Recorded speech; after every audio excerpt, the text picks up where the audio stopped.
Jeste li znali da poludrago kamenje ne nosi samo lepotu prirode, već i drevnu energiju koja, kako mnogi veruju, može uticati na naše raspoloženje, intuiciju pa čak i zdravlje? U svetu u kome težimo balansu između duha i tela, sve više se okrećemo simbolici i moći prirodnih materijala.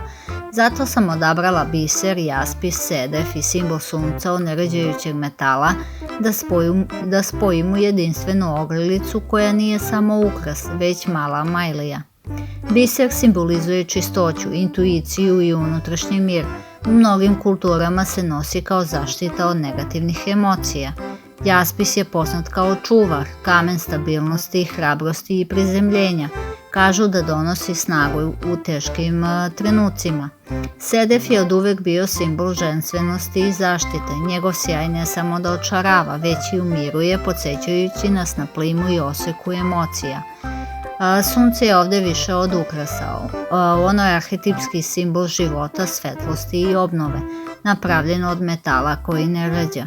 Ono podsjeća da svetlost u nama može trajati uprkos vremenu.